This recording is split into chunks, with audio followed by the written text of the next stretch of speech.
सर्वेभ्यः हृत्पूर्वकनमस्काराः. Welcome to class 4 of Learn to Chant Shri Raghuveera Gadyam. As you know, we have completed the first 36 lines yesterday. Today we will begin as usual with a recap of what we have learned in the previous class, that is lines 21 to 36, and we will commence learning from line 37 onwards. Our panelists Ishu and Aditi are going to help us with the Anucharanam. Welcome once again to all of you. Let us begin. गुरुरेव गतिर्गुरुमेव भजे गुरुणैव सहास्मि नमो गुरवे न गुरोः परमं शिशुरस्मि गुरोः मतिरस्ति गुरौ मम पाहि गुरो श्रीमान् वेङ्कटनाथार्यः कवितार्किककेसरी वेदान्ताचार्यवर्यो मे सन्निधत्तां सदा हृदि जयत्याश्रितसन्त्रासध्वान्तविध्वंसनोदयः प्रभावान् सीतया देव्या परमव्योमभास्करः. So I will commence reciting from line 21, which we learned yesterday as a quick recap. Anrita bhaya mushita hridaya pitrvachana palana प्रतिज्ञावज्ञात यौवराज्य Nishadraj सौहृद सूचित सौशील्य सागर भरद्वाज शासन परिगृहीत विचित्र चित्रकूट गिरिकटक तट रम्यावसथ अनन्य शासनीय प्रणत भरत मकुट तट सुघटित पादुकाग्र्याभिषेक निर्वर्तित सर्वलोक योगक्षेम पिशित रुचि विहित दुरित बलमथन तनय बलिभुगनुगति सरभस शयन तृण शकल परिपतन भयचकित सकल सुर मुनि वर बहुमत महास्त्र सामर्थ्य द्रुहिण हर बलमथन दुरालक्ष्य शरलक्ष्य दण्डकातपोवन जङ्गम पारिजात विराध हरिण शार्दूल विलुलित बहुफल मख कलम रजनिचर मृग मृगयारंभ संभृत क्षीर भृदनुरोध त्रिशिर शिरस्त्रितयति निर निरास वासर कर दूषण जलनिधि शोषण तोषित ऋषिगण घोषित विजय घोषण खरतरु खण्डन चण्ड पवन द्विसप्त रक्षः सहस्र नलवन विलोलन महाकलभ असहाय शूर अनपाय साहस. So we were in this line, the 36th line, we completed till here. So this, we were amidst the description of the heroic deeds of Sri Rama in Dandakaranya. Like I told you yesterday, Dandaka Tapovana Jangama Parijata, the moving wish granting tree, Parijata tree in the penance grove of Dandaka forest. And there's a very beautiful description, all the admiration and devotion and love for Sri Rama which Vedanta Deshikacharya had is seen from the way he addresses in each and every line. So just to give you an example, Viradha Harina Shardula. So this refers to the incident where Rama and Lakshmana defeated Viradha, who was actually a Gandharva who was cursed to get that form. So here Viratha is compared to a deer, Harina, and to that deer, Rama was like a tiger, Shardula. So just the alankaras in this gadyam can be a subject of vast research, both the shabdalankara and arthalankara. So beautiful comparisons. Again here, Kharatara Kharataru Khandana Chanda Pavana. This is the killing of Khara, who is here the poet compares Khara to a tree, and Rama was like the cyclone which destroyed or uprooted the tree of Khara. So this is the beauty. Again here, Mahakalabha. So comparing Rama to a great elephant which destroyed Dvisapta Rakshas Sahasra, that is 14,000 Rakshasas in Dandakaranya. So these are the beautiful descriptions, beautiful lines, Sambodhana to Rama. Like I said yesterday, Jaya Jaya is the verb, as some of you have been asking. Jaya Jaya, victory to you. Hail, O Lord Rama. So that is the meaning here. And just by Sambodhana, just by these short lines of addressing Sri Rama, the poet is giving us a description of so many episodes of Srimad Ramayana. So that is the beauty of this Gadyam. Let us start from the next line. Ishu, please unmute and share your webcam. Also, could I request you all to please let me know by typing in the questions panel if you're able to hear me, because sometimes I get one or two people saying they can't hear me. Yes. Ram, Ram, Ram. Thank you very much, all of you. Thank you very much. Most of them say that you're able to hear me. So those are unable to hear, please check the internet connection and the audio settings in your system. Ram, Ram, Ram. Ram, Ram, Ram, Ishu. Let us begin with the 37th line. Mahita Mahamridha Darshana Mudita. Mahita Mahamridha Darshana Mudita. Mahita Mahamridha Darshana Mudita. Maithili. Maithili. Maithili. Dridhatara Parirambhana. Dridhatara Parirambhana. Dridhatara Parirambhana. Vibhava Viropita. Vibhava Viropita. Vibhava Viropita. Vikata Viravrana. Vikata Viravrana. Vikata Viravrana. Okay. Ishu, some of them have requested if you can be a little louder. Some participants have requested, so try if you can be a little louder, please. Okay. Mahita Mahamridha Darshana Mudita. Mahita Mahamridha Darshana Mudita. Mahita Mahamridha Darshana Mudita. Maithili Dridhatara Parirambhana. Maithili Dridhatara Parirambhana.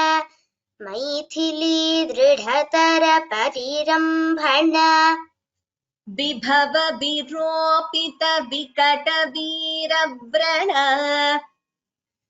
Vibhava Viropita Vikata Viravrana. Vibhava Viropita Vikata Viravrana. Tamam. So here please note the Mahapranas. Mahita Mahamridha. Dha is Mahaprana. Darshana Mudita. Maithili. Tha is Mahaprana. Like you all know, Maithili refers to Sita. Maithili. Tha is Mahaprana. Dridhatara. Note this word. Dr followed by Dha. Dha is Mahaprana. Dr is not a Mahaprana. It is Alpa Prana itself. Dridhatara Parirambhana. Bha. Vibhava. Again, Bha is Mahaprana. Viropita Vikata Veeravrana. So now the entire line. Ishu, please unmute. Mahita Mahamridha Darshana Mudita Maithili Dridhatara Parirambhana Vibhava Viropita Vikata Veeravrana.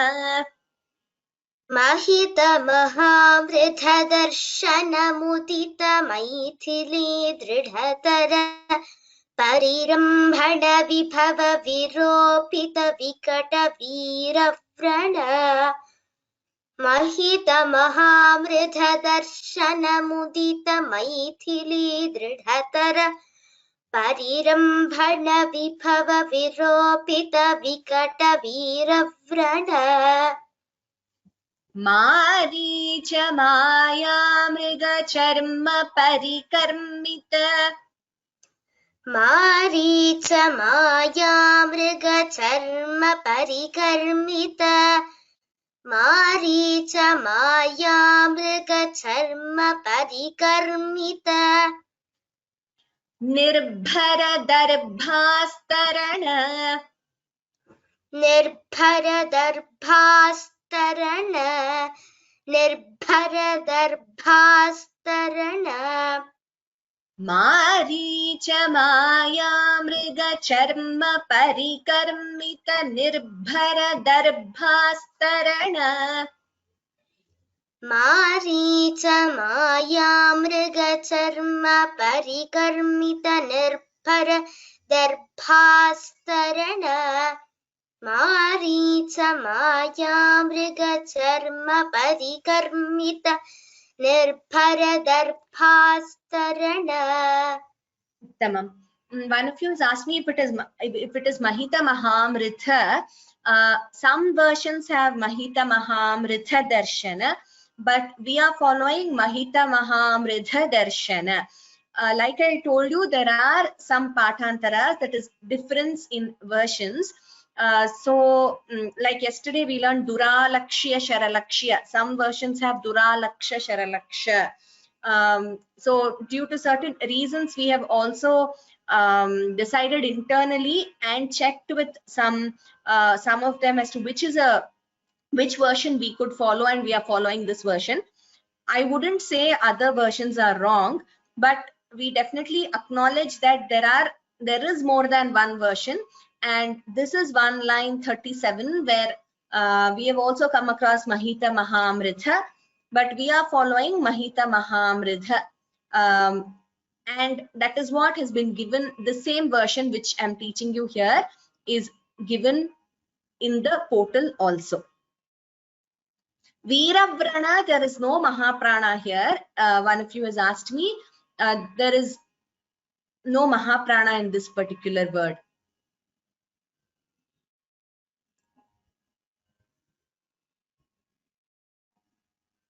Okay, now next one. Issue. Please unmute. Vikrama Yasholabha. Vikrama Yasholabha. Vikrama Yasholabha. Vikrita Jivita. Vikrita Jivita. Vikrita Jivita. Gridhra Raja. Gridhra Raja. Gridhra Raja. Deha Didhakshalakshita. Deha Didhakshalakshita. Deha Didhakshalakshita. Bhakta Jana Dakshinya. Bhakta Jana Dakshinya. Bhakta Jana Dakshinya. Tamam. Now let us see the Mahaprana. Vikrama Yasholabha. Bha is Mahaprana. Vikrita Jivita Gridhra Raja.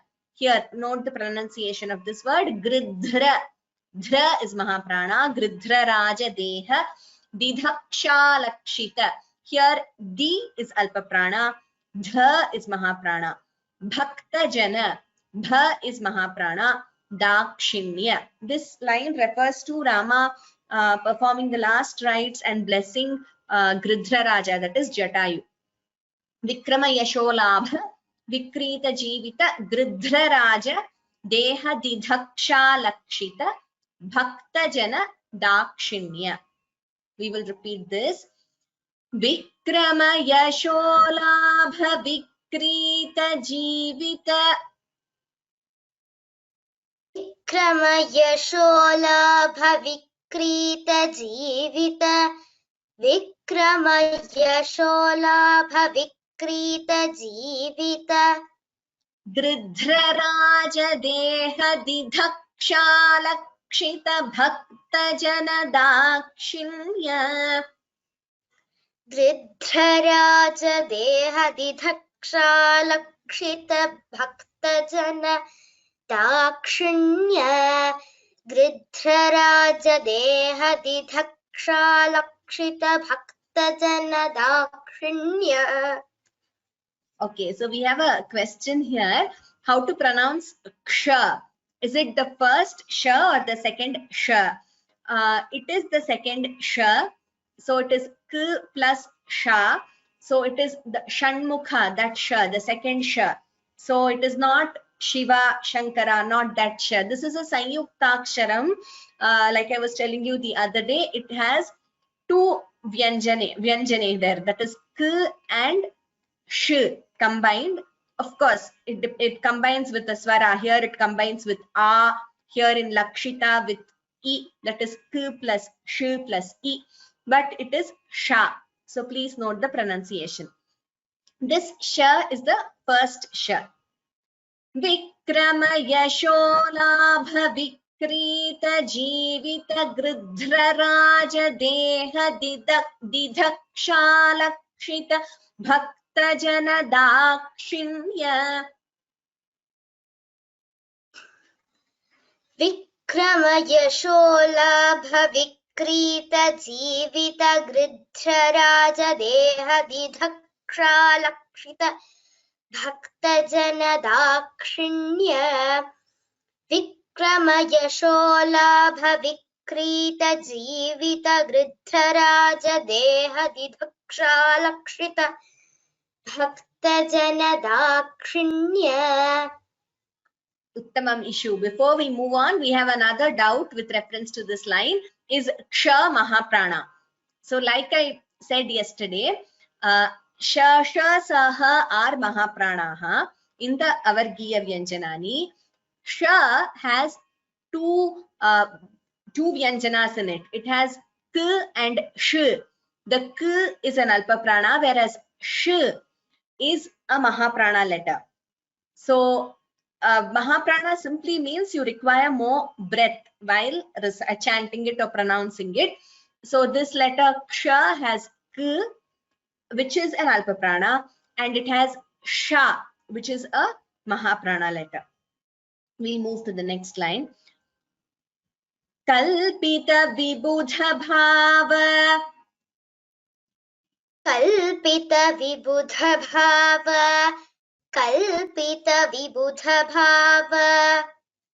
Kabandhabhinandita. Kabandhabhinandita. Kabandhabhinandita. So here, vibudha, bhava, dha and bha are Mahapranas, and kabandhabhinandita, dha and bhi are also Mahapranas.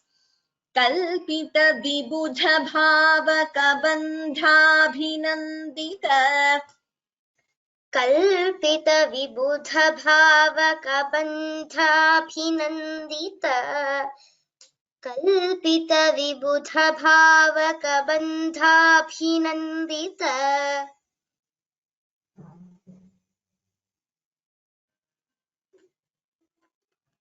Next line. Avandhya mahima. Avandhyamahima, Avandhyamahima, Munijana bhajana mushita. Munijana bhajana mushita, Munijana bhajana mushita, Hridaya kalusha. Hridaya kalusha, Hridaya kalusha, Shabari moksha sakshi bhuta. Shabari moksha sakshi bhuta, Shabari moksha sakshi bhuta. Here Avandhya, dha is Mahaprana. Avandhya mahima munijana bhajana. Dha is Mahaprana. Mushita hridaya kalusha. Shabari moksha sakshi bhuta. Bha is again Mahaprana. Avandhya mahima munijana bhajana mushita.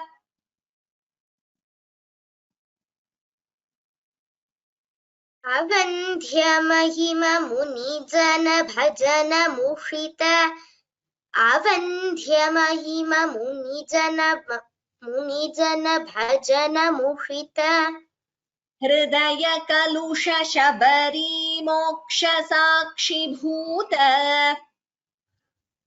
Hridaya kalusha shabari moksha sakshi bhuta, Hridaya kalusha shabari moksha sakshi bhuta. Now the entire line. Avandhya mahima muni jana bhajana mushita hridaya kalusha shabari moksha sakshi bhuta. Avandhyamahima munijana bhajana mushita hridaya kalusha shabari moksha sakshi bhuta. Avandhyamahima munijana bhajana mushita hridaya kalusha shabari moksha sakshi bhuta.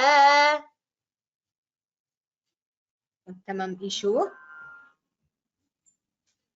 Now we move to Kishkindha Kandaha. The next Kanda in Srimad Ramayanam. Ishu, you can continue for the slide. Prabhanjanatanaya bhavuka bhashita.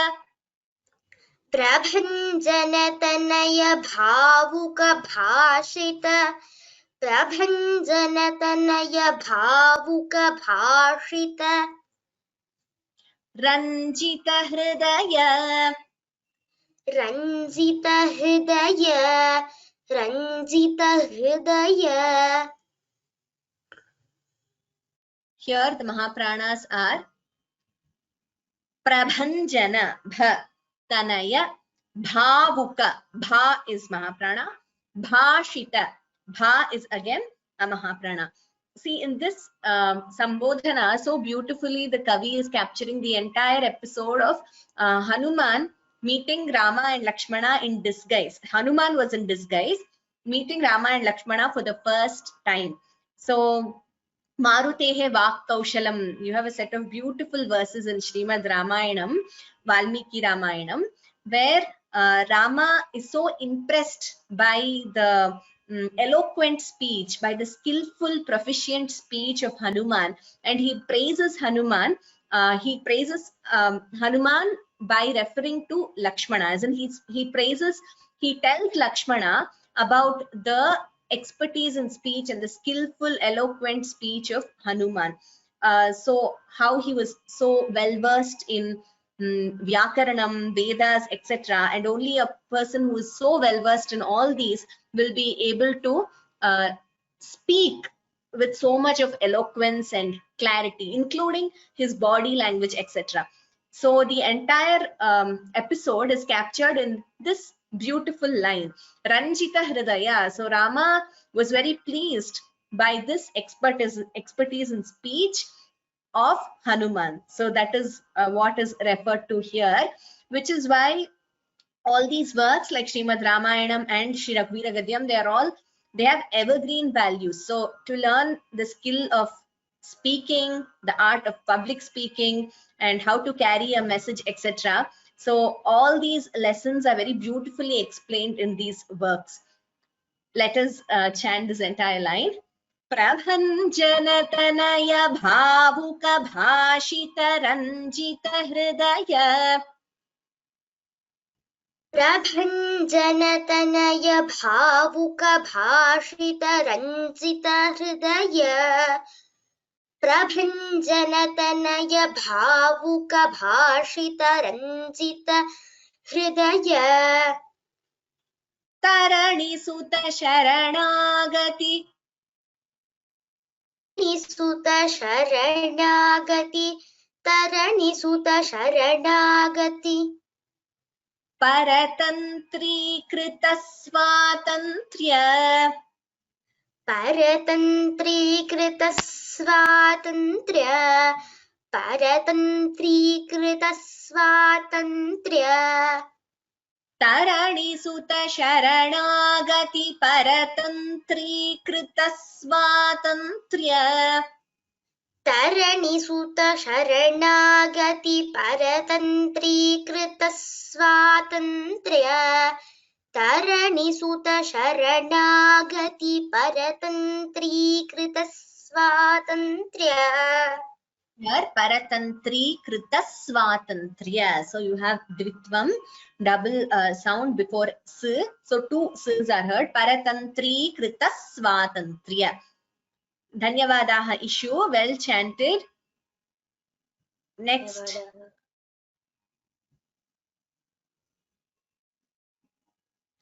Next slide, Aditi.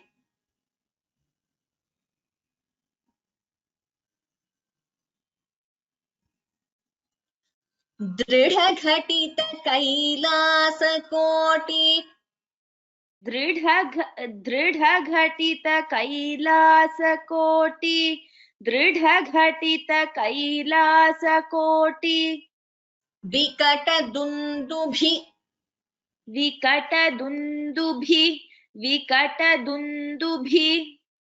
कंकालकूट दूरविक्षेप दक्ष दक्षिणेतर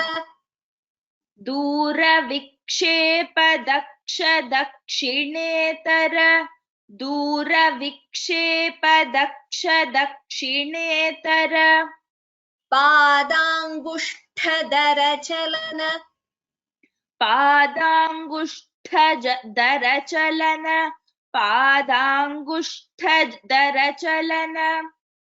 विश्वस्त सुहृदाशय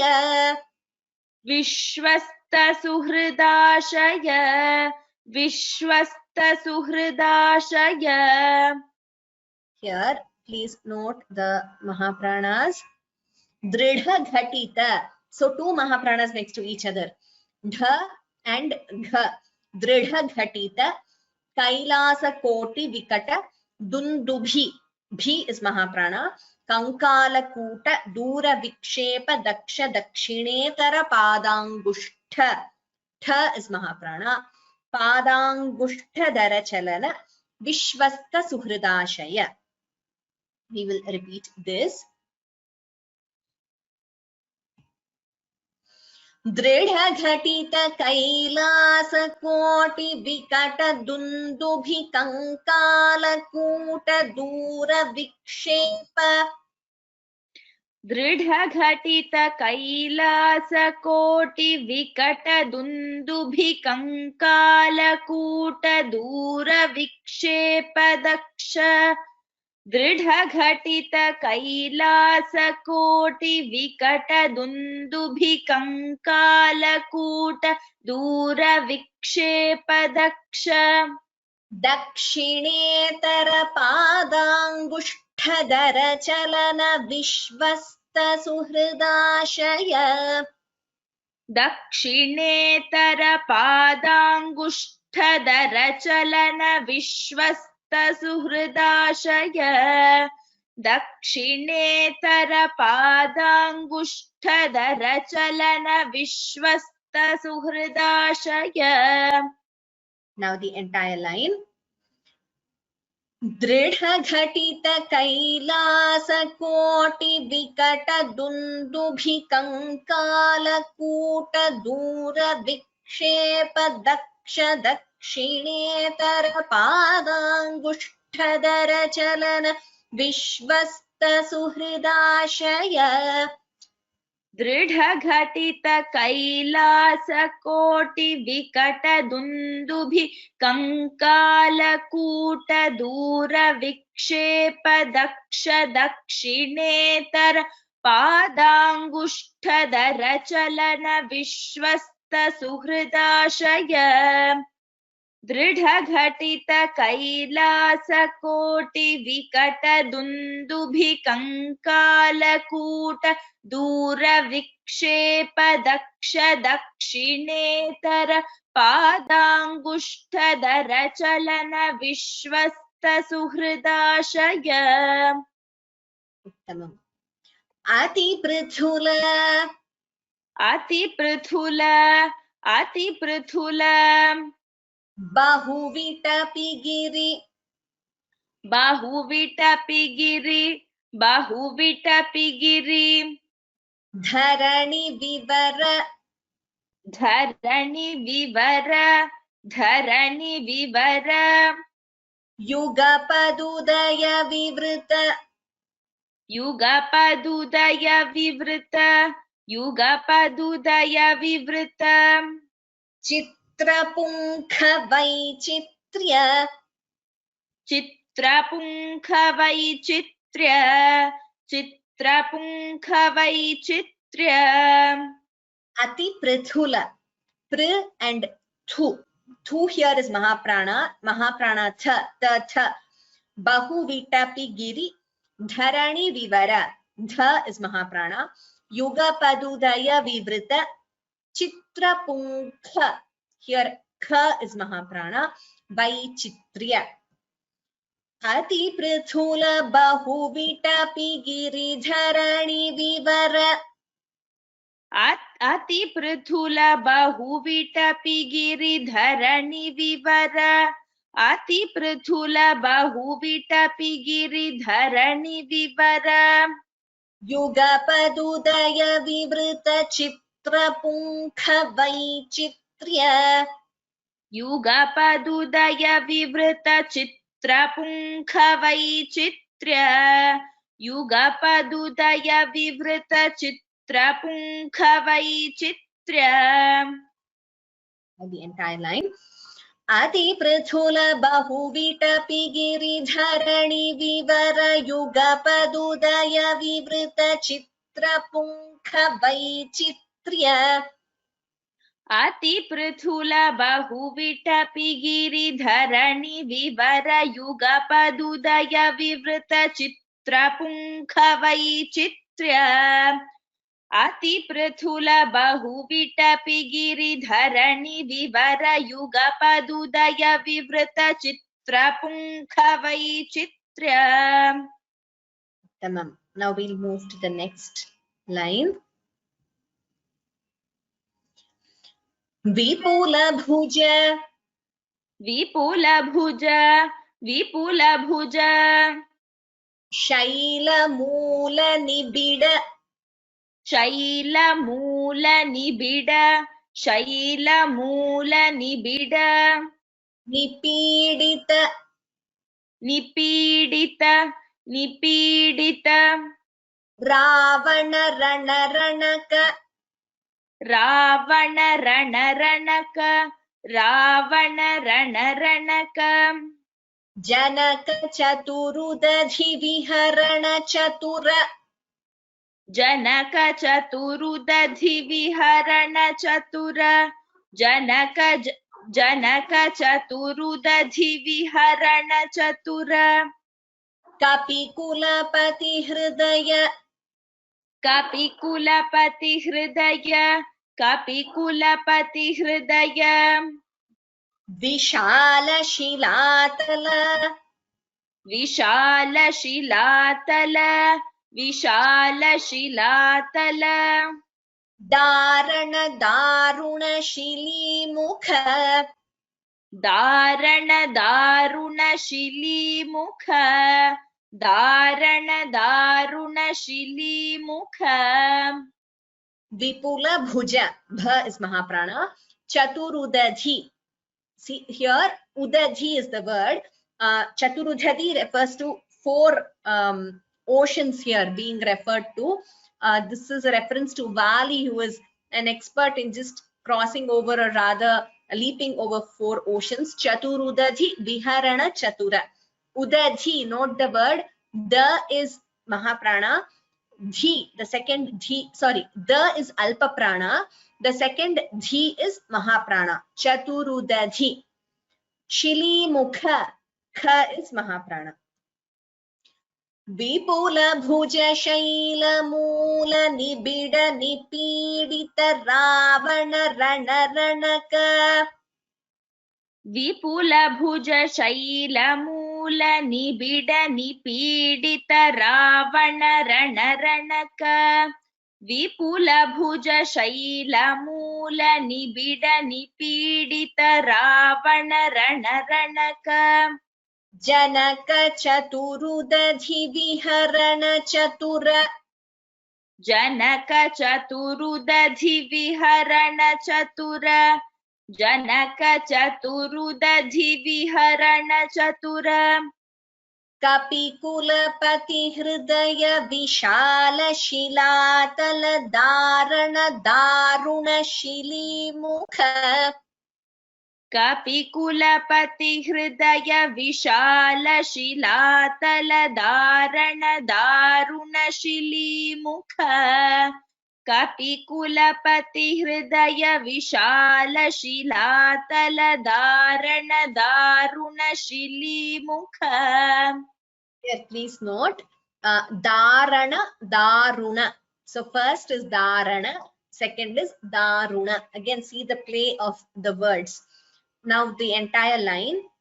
Vipula bhuja shaila moola nibida nipidita ravana rana ranaka janaka chaturudadhi viharana chatura कपिकुलपति हृदय विशाल शिलातल दारण दारुण शिलीमुख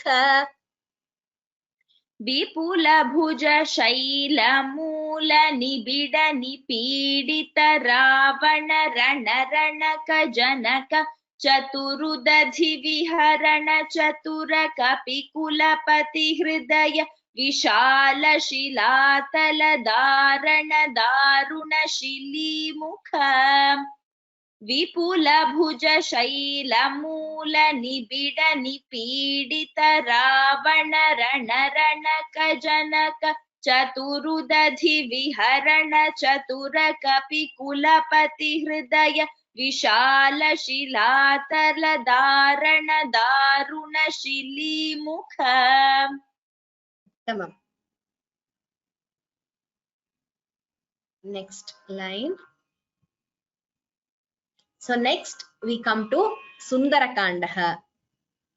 So as you all know, there is a very famous saying in Sanskritam, Sundare Kimna Sundaram. Sundarakanda is supposed to be so beautiful. We have one line in this Mahavira Bhaibhavam, that is Sri Raghuvira Gadyam, one line describing the entire Sundarakanda. Let us learn this.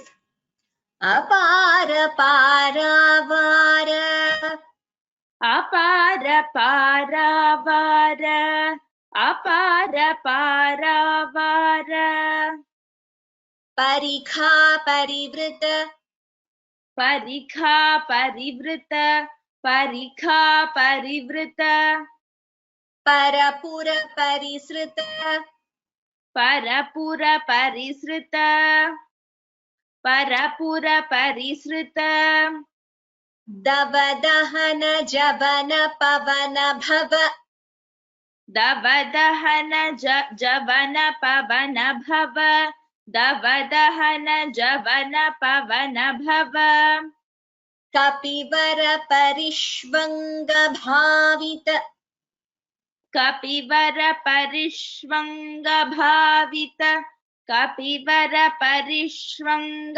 भावित सर्वस्वदान सर्वस्वदान सर्वस्वदान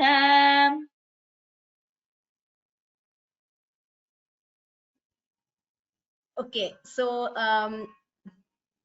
getting a lot of requests for explaining the meaning. This we will hopefully, I mean, let us see if we can have another webinar exclusively for meaning. This is not a meaning webinar, but anyway, here and there we are referring to the meaning.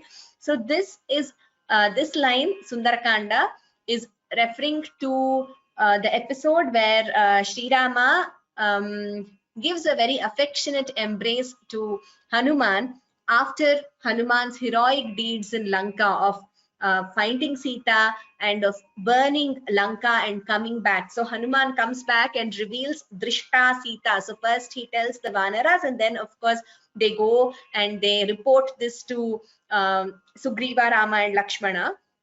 And then Rama is overwhelmed and he's so happy, and he says, what else can I give you now which is my own apart from my embrace? So he gives an affectionate embrace to Hanuman. Now we must remember that this Gadyam, each line is an addressing, is a Sambodhana to Rama. So in this line, beautifully Vedanta Deshikacharya has captured the essence of Sundarakandam. And Kapivara Parishvanga Bhavita Sarvasvadana. So he's referring to Rama, who affectionately embraced Hanuman after the heroic deeds, like after knowing the heroic deeds, including burning of Lanka and finding Sita. And once Hanuman comes and reports this, then Rama affectionately embraces Hanuman. So that is how all this is put very succinctly in a beautiful way in this particular line. So while describing Rama himself and as a Visheshana to Rama, this line is worded in that particular way. And of course, Jaya Jaya, like I said, applies to all the lines. That is, may victory be to you, or hail O Rama. So now again, this line, please note the Mahapranas. Parikha, Kha is Mahaprana. Pavana Bhava, Bha is Mahaprana. Bhavita, Bha is Mahaprana. Note the pronunciation of this word, Sarvasvadana. Okay, so we will repeat this line. Apara paravara parikha parivrita parapura parisrita davadahana javana. Apara paravara parikha parivrita. Va is dirgha here. Para paravara parikha parivrita parapura parisrita davadahana javana. Apara paravara parikha parivrita parapura parisrita davadahana javana. Pavana bhava kapivara parishvanga bhavita sarvasvadana. Pavana bhava kapivara parishvanga bhavita sarvasvadana. Pavana bhava kapivara parishvanga bhavita sarvasvadana. Now the entire line. Apara paravara parikha parivrita parapura parisrita davadahana javana pavana bhava kapivara parishvanga bhavita sarvasvadana. Apara paravara parikha parivrita parapura parisrita davadahana javana pavana bhava kapivara parishvanga bhavita sarvasvadana. Apara paravara parikha parivrita parapura parisrita davadahana javana pavana bhava kapivara परिष्वङ्गभावित सर्वस्वधान सर्वस्वदान. Yes, so Sarvasvadana, there is no Mahaprana here. Dhanyavadaha Aditi Bhagini, very well chanted.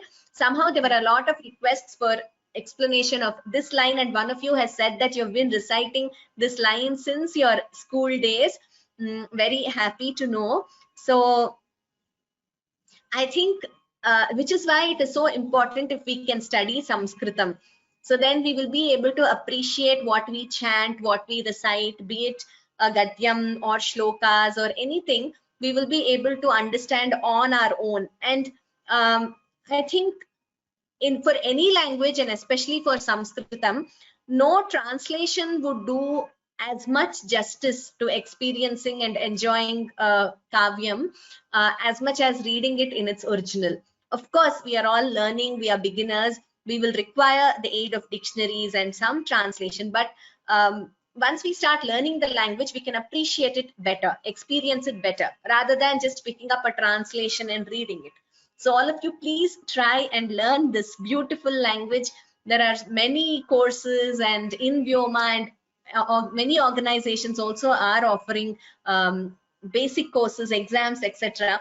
So once you start learning, then you will be able to appreciate all these Srimad Ramayanam, Bhagavad Gita, and of course and Kalidasa's works. It's a treasure in Sanskritam. There are so many, one's lifetime is not enough. So let us take small baby steps and learn the language and try to appreciate as many works as possible. Oh, it is one of the participants has said it is her birthday today.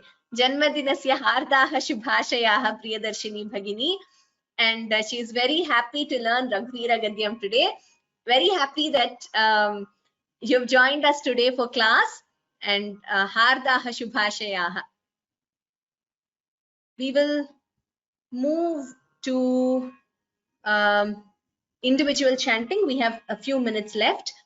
Which portal is this uploaded? This is uploaded in the same Sri Raghuvira Gadyam portal. Each course has a separate portal on Sanskrit from Home. That is where this presentation, and like I said, in 6 different languages, the entire Gadyam has been uploaded. I will call out the names. Please raise your hands. Like I said, first, let me try calling out those who did not get a chance to chant yesterday. Bihan Puranik. Ram. Ram. Let me just change the slide for you. Yes, you can start from here, Bihan. Okay. Sriman Venkatanathāryaha Kavitarkika Kesari Vedantacharya Varyo Me Sannidhattam Sada Pradi. Next one also. Okay.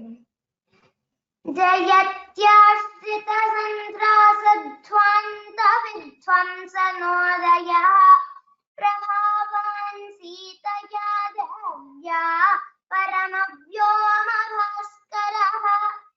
Uttamam Bihan. Thank you very much. Well chanted. Next, Praveen SK Mahodayah. Please unmute. When I call out your name, you could unmute, and then after you chant, please go back to being on mute. Praveen Mahodaya, the first 2 lines. Ram. Jaya Jaya Mahavira Mahadhira Dhaureya Devasura Samara Samaya Samudita Nikhila Nirjara Nirdharita Niravadhika Mahatmya. Uttamam Mahodaya, the Mahapranas were very clear. Dhanyavada. Next, Chitra Gurumurti Bhagini. Namo Namah Mahodaya.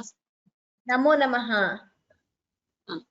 Dashvadana Damita Daivata Parishadabhyarthita Tasharati Bhava Dinkar कुलकमल Diwakar दिविषधधिपति रण सहचरण चतुर दशरथ चरम ऋण विमोचन. Just two observations, Bhagini. Here, Dasharathi, the thi should be clearer, Mahaprana. And Divisha Dadhipati, the first is Alpa Prana, second is Mahaprana. Well chanted. Dhanyavadaha, Bhagini.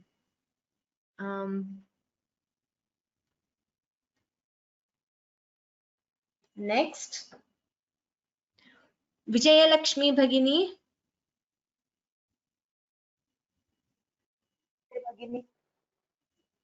Namaste. Shuyate.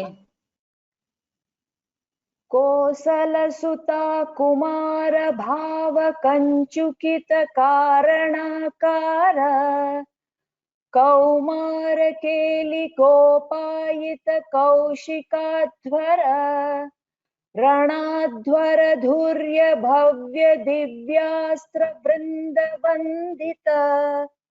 Uttamam, Bhagini. Here, if this Ranadhvara Dhurya, if the Dhu, it should be clearer as a Hrasva, as a short letter. Sometimes there is a tendency to prolong it as Dhurya, that should be avoided. So Ranadhvara Dhurya. Dhurya, it's a Dhu is a short letter. Dhanyavadaha, Bhagini. धन्यवाद. Pavitra NM. Pavitra Bhagini, please unmute. Ram Ram Ram. Ram Ram. प्रणत जन विमित विमथन दुर्ललित दोर्ललित तनुतर. Pranata, the 10th line.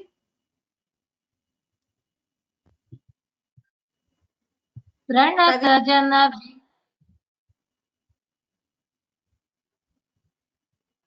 Can you hear me? Yes, I can hear you.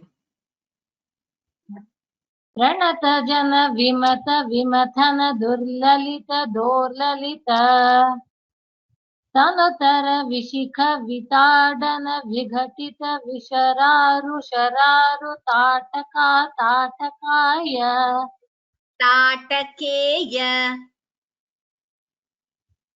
Tataka ताटकेय. First is Tataka, then Tatakeya. Dhanyavadaha, Bhagini. Well chanted. Next, Vishalakshi, Bhagini. Next one. Ram Ram Ram. Ram. Kushika Suta Kathita Vidita Nava Vividha Katha. Bhagini, just did I skip a slide? Yes, Jada Kirana. Jada Kirana Shakala Dhara Jatila Natapati Mukuta Tata Natana Patu. Makuta Tata, not Mukuta. Sorry. Makuta Tata. Jada Kirana Shakala Dhara Jatila Natapati Makuta Tata Natana Patu Vibudha Saridati Bahula Madhugalana Lalita Padanalina Raja Upamrudita Nijavrujina Dahadupala Tanuruchira Parama Munivara Yuvati Nuta. Uttamam, Bhagini. Well chanted. Ram Ram Ram.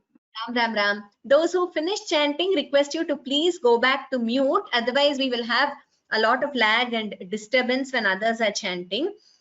R.N. Prasad Mahodayah.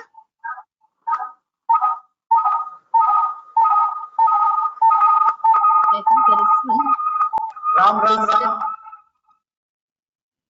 Ram Ram Ram. Ram Mahodayah. Shruyate va? Tuyate. Maybe you've logged in from two devices, Mahodaya. There is some echo.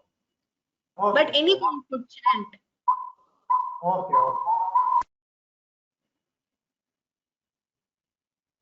Please unmute R.N. Prasad Mahodaya. Can you hear me? Yes, Mahodaya, can hear you. Kushika Suta Kachita Vidita Nava Vividha Katha Maichilanagara Sulochana Lochana Chakora Chandra Khanda Parashuko Danda Prakanda Khandana Shaunda Bhuja Danda. Uttamam Mahodaya. Dhanyavada. Chanted, well chanted. Padma Shri Bhagini.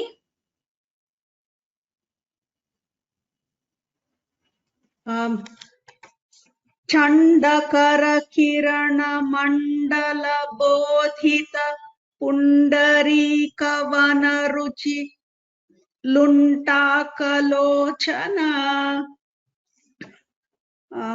मोचित Janak Correct. जनक हृदय शंकातंक No problem, Bhagini. Well chanted. Thank you. Well chanted. Well. Uma N Bhagini, please unmute. You could chant Parihrita Nikhila. श्रूयते वा भगिनि? Shuyate Bhagini. परिहृत निखिल नरपति वरण जनक दुहितृकुच तट विहरण समुचित करतल. Once again, Bhagini. परिहृत निखिल नरपति वरण जनक दुहितृकुच तट विहरण समुचित करतल. We don't pronounce it as Duhitru. There is no t and ru there. It is Duhitru. Duhitru. Duhitru. R. So the swara, right? A, I, E, U, U, R. So this is plus R, tr, Duhitru. Okay, Duhitru. You are saying Duhitru. It is Duhitru. Duhitru. The slight difference, Bhagini. Very subtle difference. But just to be more perfect, I thought I should let you know. धन्यवादः भगिनि. Dhanyavadaha. Next, Radha Ram Mohan Bhagini, please unmute. Namaste, madam. Namaste. Can you hear me? Yes, Namaste. can hear you. शतकोटि शतगुण कठिन परशुधर मुनिवर करधृत दुरवन मथम निज धनुराकर्षण प्रकाशित पारमेष्ट्य. Here, Thya Bhagini Mahaprana should be clearer. Parameshtya. Parameshtya. Yeah, so if it's more clear, it would be better. The Tha and Ya, if it is clearer, that would be better. Okay. Thank you, madam. Thank you. Dhanyavadaha. Again, we have many who want to recite, but we'll give you a chance tomorrow. Okay, very sorry that we don't have time for everyone. It is just an hour's class. Tomorrow we will have some time left in the end. Again, I will try to give a chance to those who have not chanted in today or yesterday's class.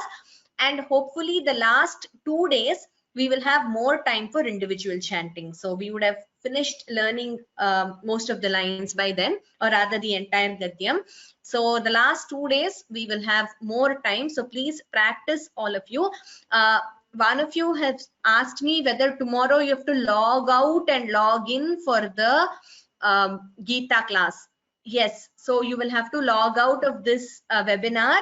I will try to finish exactly at 5 or maybe 1 or 2 minutes before 5 tomorrow, because the Gita webinar is starting at 5 p.m. So whoever is attending both, please log out of this and then immediately you can log into the Gita webinar from 5 to 6 p.m.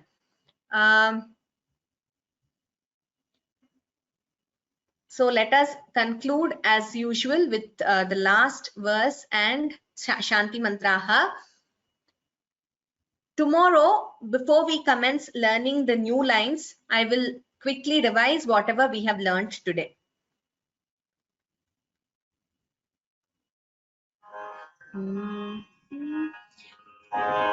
कवितार्किकसिंहाय कल्याणगुणशालिने श्रीमते वेङ्कटेशाय वेदान्तगुरवे नमः। सर्वे भवन्तु सुखिनः, सर्वे सन्तु निरामयाः, सर्वे भद्राणि पश्यन्तु, मा कश्चित् दुःखभाग् भवेत्। ॐ शान्ति शान्ति शान्तिः। धन्यवादाः. Thank you very much for attending. Thank you to our panelists Ishu and Aditi. Tomorrow we will meet at the same time, 4 o'clock, and learn the new lines. Any questions unanswered, as usual, please send me an email. What is the email ID? This is the email ID. So this my email ID brinda.vyoma, I'll directly receive the email. If you send it to Sanskrit from home, they will check and forward it to me. So you could write to either of the IDs. Dhanyavadaha. Shvaha punarmilamaha.